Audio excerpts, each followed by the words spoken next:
Baku dapat ulang Ninyong Viano. Jadi hari ini harusnya kita tuh liburan, road trip ke kemana ya? Lupa. Nggak Apa? lihat, Enggak, ini kesambung di powerbank ini. Iya.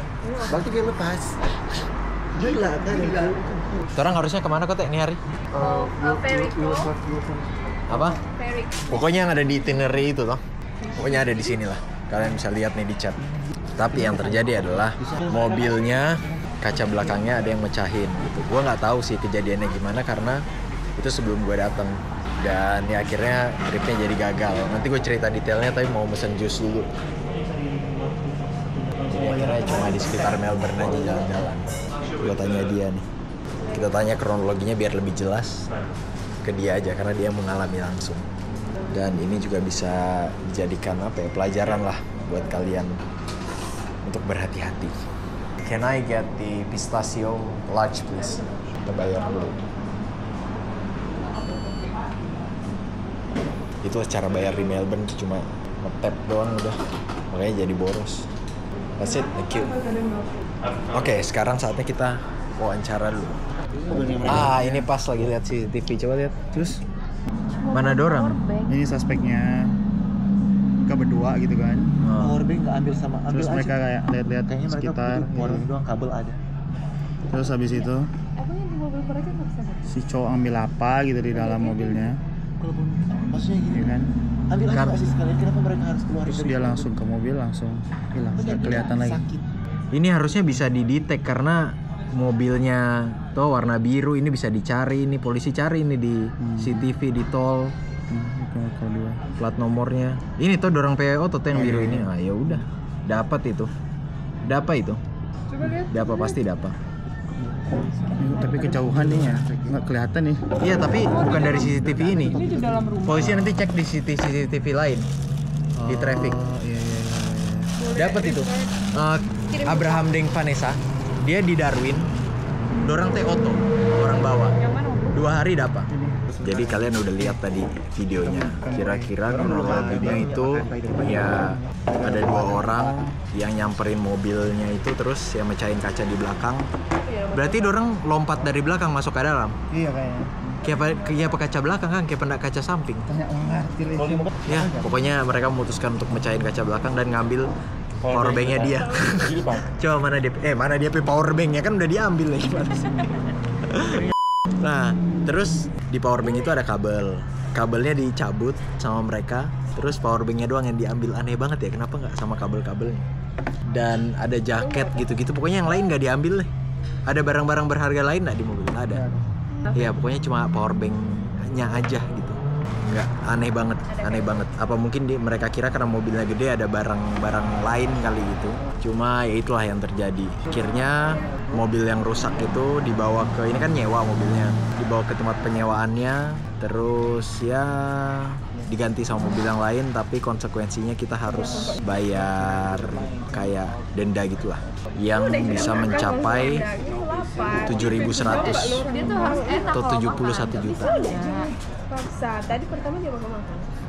Kenapa ya? Berapa kos reparasi kacanya kita nggak ada yang tahu, tapi kemungkinan itu tadi gue cari-cari Google ya 4 juta sampai 8 juta gitu. Jadi mungkin akan dikenainnya di angka segitu gitu, nggak mungkin 71 juta.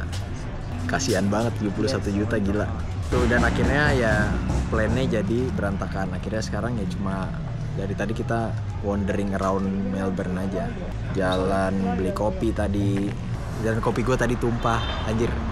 Mereka sial lain, gue sial lain. Dan sekarang kita ada di sini, tadi kalian udah lihat. Ini tuh salah satu tempat favorit gue di Melbourne, agak jus karena ada jus atau milkshake pistachio gitu dan rasanya enak banget, beyond enak. Kenapa sih senyum-senyum? Mau masuk video nggak? Tuh kan, nggak ada yang mau masuk video, makanya gue nggak sembarangan rekam, gue harus tanya dulu. Ini lagi ngelapor ke polisi. Dia lagi laporan ke polisi. Jadi tadi udah ke udah yang disewain, terus sekarang lagi lapor ke polisi. Ya, harusnya sih polisi Australia sesat-set polisi di Indonesia ya. Di Indonesia kan lumayan sat-set. Kok ketawa? Oh, tadi ada ini ya, orang ya lewat. Tadi ada orang yang lewat makanya tahu. Teman gue pernah punya pengalaman kecurian juga. Mereka itu yang waktu mereka ada sementara kaweng. Nih kalian sambil dengar ceritanya aja gue cerita ke dia ya. Mereka sementara kaweng. Jadi di dorang perumah itu ada 3 oto.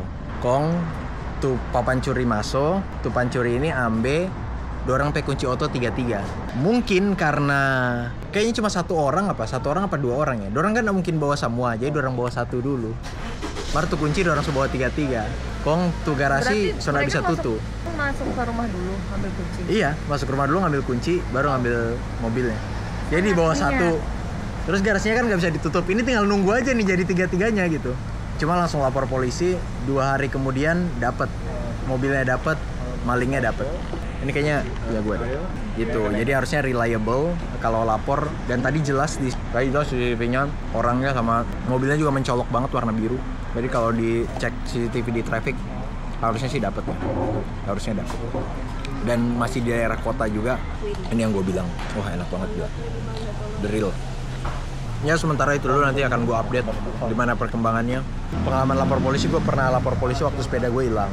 Dan ya responsif terus ya lumayan satset lah gitu. Walaupun sepeda gue nggak nemu juga karena CCTV-nya, gue lupa waktu itu antara CCTV-nya mati atau nggak ngarah ke sepeda gue gitu, jadi nggak kelihatan, jadi mempersulit pencarian.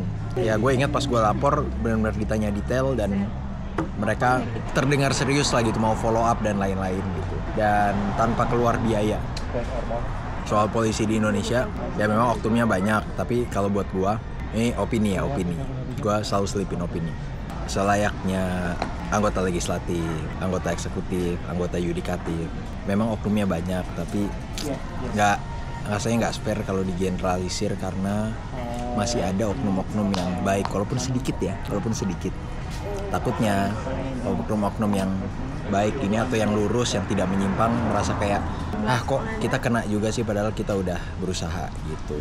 Yang buruk-buruk harus tetap diekspos gitu, jangan ditutup-tutupin, diekspos terus. Cuma kasihan aja lah kalau digeneralisir seakan-akan semuanya gitu. Gua pun nemu yang bener gitu kerjanya. Itu aja sih. Oke, nanti kabarin lagi. Tadi gua yang nyetir mobil sampai ke sini, ini daerah Saint Kilda namanya, dan ada beach atau ada pantai, makanya di depan situ kalian lihat ada pohon-pohon palem. Kemudian apa lagi ya? Itu apa? Peninggalan tadi yang punya ke CCTV. There's 2 people broke your car window, a man and a girl.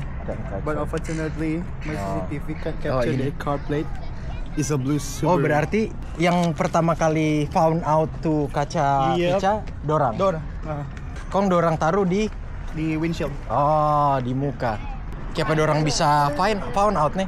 Mungkin ribut kali pas pagi itu. Kong dorang keluar atau dorang mau pakai dorang auto, kong dorang lihat lah pica tuh kaca. Nyanda. Memang pada yang ngarang. Ya, ternyata masih ada episode selanjutnya. Ya itulah namanya kesialan. Ya, jadi ini mau ada namanya di sini Hotel Esplanade atau SP disebutannya, orang-orang Melbourne nyebutnya SP. Ini satu-satunya pantai yang ada di sekitar Melbourne.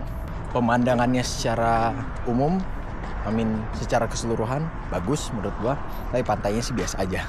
Kayak gini kalian lihat nih, kayak di vibes-nya kayak di Miami,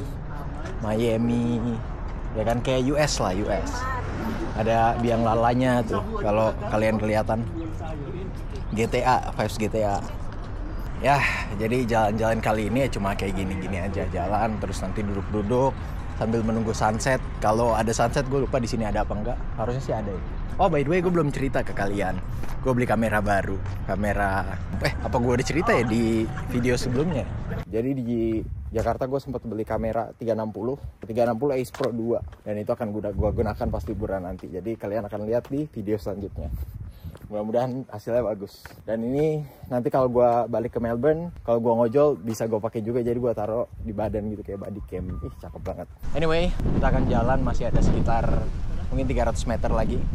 Dan ya udah, enjoy the day. Kayaknya nggak banyak sih hari ini yang mau gue ceritain. Ya, mengecewakan, tapi manusia hanya bisa berencana. Itulah, kadang kita di bawah, kadang kita di bawah banget.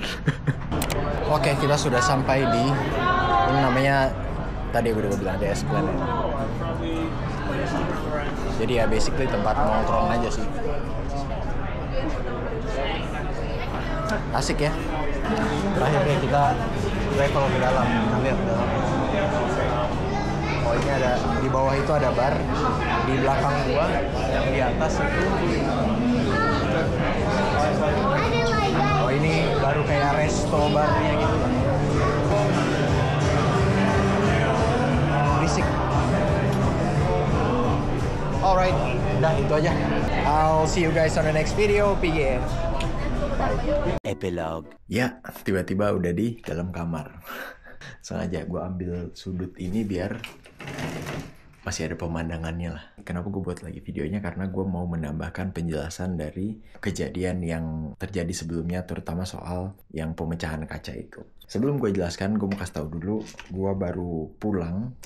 Ini kopernya masih belum gue unpack dari Melbourne, baru banget sampai di rumah ini, dan untung gue inget buat video penjelasannya. Kalau enggak, ya kayaknya ada beberapa poin yang agak mungkin kalian kurang puas gitu. Namun di penjelasan ini mudah-mudahan terpuaskan gitu.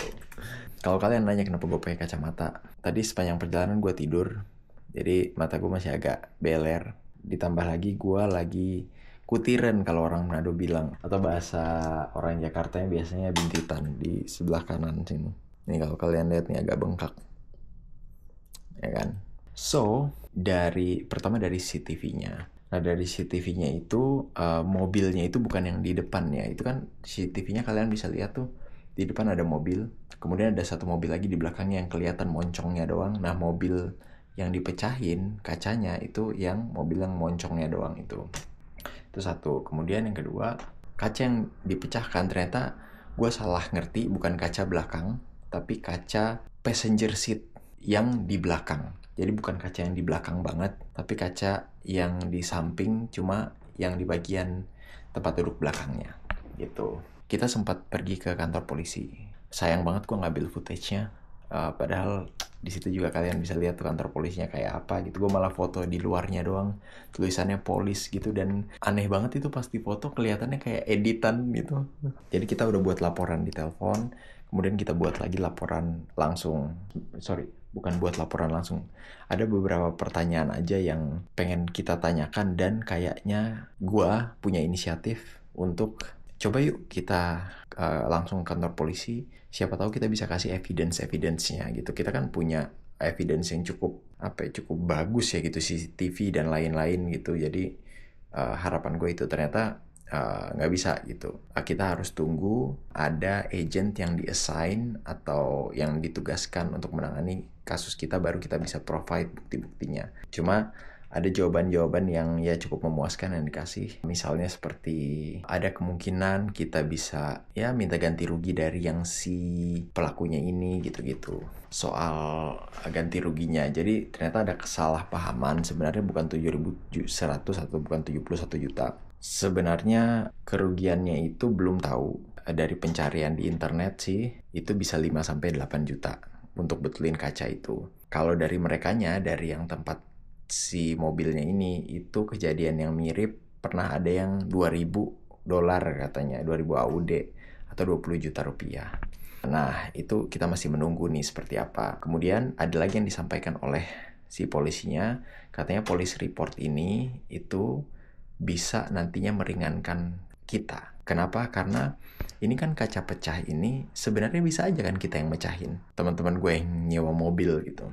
Cuma kalau ada investigasi dari polisi, pihak rentalnya itu bisa koordinasi sama polisi, dan polisinya bisa kasih jawaban, oh bener kok ini bukan mereka yang mecahin gitu. Jadi mungkin di situ ada kompensasi dan lain-lain gitu. Itu jawaban yang gue dapat dari si polisinya. Dan karena gue yakin tentunya ini bukan kejadian pertama kali. Gimana ganti ruginya, gue jujur kurang tahu, karena gue sendiri sebenarnya tidak terlalu terlibat dalam proses sewa-menyewa mobilnya gitu. Gue cuma mengiyakan ajakan aja. Pada saat gue join, kejadian itu sudah terjadi. Jadi gue nggak tahu diskusinya seperti apa. Cuma ya gue as a friend, ya gue mencoba kasih suggestion yang gue bisa lah gitu. dan ya berusaha maksimal buat bantu aja sih. Ini gue sekedar saran aja buat kalian. Jadi memang kejadian-kejadian seperti ini tuh bukan kejadian baru di Melbourne atau di daerah-daerah lain di Australia mungkin gitu.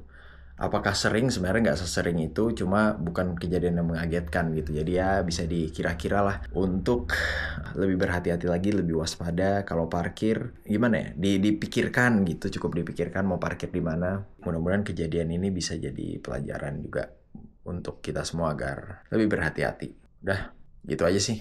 Anyway, ini kamera pertama nih yang gue pakai kamera ini. Gue nggak tahu hasilnya secara visual dan secara audio seperti apa karena gue nggak pakai mikrofon juga. Tolong kalian komen di bawah oke apa enggak. Kalau oke ya mungkin gue akan banyak pakai kamera ini, tapi kalau kurang oke ya gue akan sebisa mungkin ya tetap pakai gear gue yang lama, yaitu pakai ya HP aja gitu, pakai iPhone. Ya udah segitu aja. So I'll see you guys on the next video. Bye.